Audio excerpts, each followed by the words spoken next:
वालेकुम viewers, welcome to my YouTube channel. उम्मीद करती हूँ कि आप सब खैरियत से होंगे। आज का हमारा टॉपिक है Sapir Whorf hypothesis. Sapir Whorf hypothesis को हम डिस्कस करेंगे। स्पेयर वुल्फ हाइपोथेसिस हमारे पास क्या है, सब्जेक्ट हम डिस्कस कर रहे हैं सोशियो लिंग्विस्टिक्स। उसके अंदर हमारे पास टॉपिक है Sapir Whorf hypothesis. Sociolinguistics study of society और लिंग्विस्टिक स्टडी ऑफ लैंग्वेज। तो ये हमारे पास लैंग्वेज की स्टडी है सोसाइटी के अंदर। सोशल लिंग्विस्टिक्स का मतलब ये है। इसी के अंदर अब Sapir Whorf hypothesis, Sapir Whorf हमारे पास एक लिंग्विस्टिक्स है, उसने एक हाइपोथेसिस दिया था, उसको हम डिस्कस करेंगे।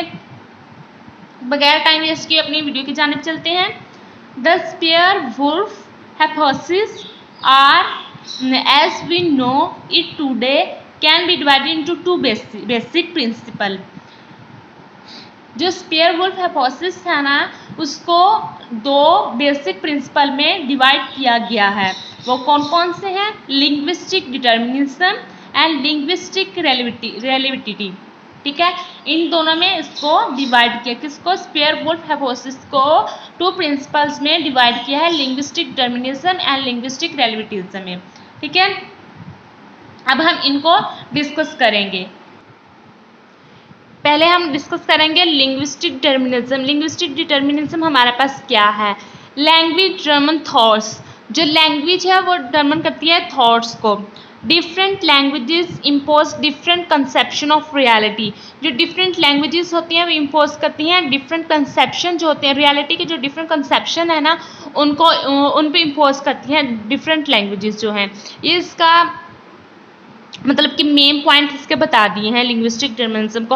अब हम इसको थोड़ा सा डिटेल में भी पढ़ते हैं, तो चलिए चलते हैं, वो भी डिस्कस करते हैं। वो क्या है?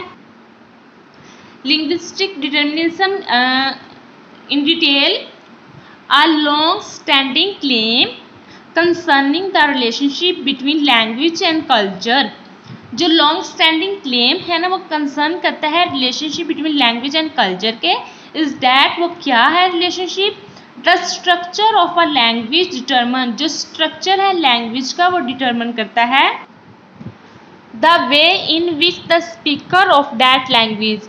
क्या करता है? डिटरमन करता है उस वे को इन विच जिसके अंदर द स्पीकर जो है ऑफ दैट लैंग्वेज, उस लैंग्वेज का जो स्पीकर है लैंग्वेज व्यू द वर्ड, और जो लैंग्वेज है उस व्यू करती है वर्ड को।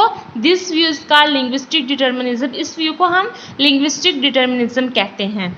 एक बार फिर से मैं रीडिंग करती हूँ, साथ साथ आपको बताती हूँ ताकि आपकी कन्फ्यूजन क्लियर हो जाए। A long standing claim, एक long standing claim है concerning the relationship between language and culture is that the structure of a language determine। जो structure है language का वो determine करता है the way in which the speaker of that language view the word। in which इस वे को in which जिसमें जो speaker है उस language का view the word, वो word को व्यू करता है। दिस व्यू इज कॉल्ड, इस व्यू को हम क्या कहते हैं? Linguistic determinism. ये हो गया लिंग्विस्टिक डिटर्मिनिज्म। अब लिंग्विस्टिक रिलेटिविटी को हम डिस्कस करते हैं। वो क्या है? Language influence thinking. लैंग्वेज जो है इन्फ्लुएंस करती है थिंकिंग को। इसी तरह से हमने जो लिंग्विस्टिक डिटर्मिनिज्म पढ़ा था उसमें क्या था? लैंग्वेज इन्फ्लुएंस करती है थॉट्स को। तो ये इनके दरमियान एक बिग डिफरेंस है। लिंग्विस्टिक रिलेटिविज्म डिटर्मिन करती है, उसमें जो लैंग्वेज है वो इन्फ्लुएंस करती है थिंकिंग के ऊपर, और लिंग्विस्टिक डिटर्मिनिज्म के अंदर जो लैंग्वेज है वो इन्फ्लुएंस करती है थॉट्स के ऊपर। Linguistic difference between culture are associated with cultural difference in thinking.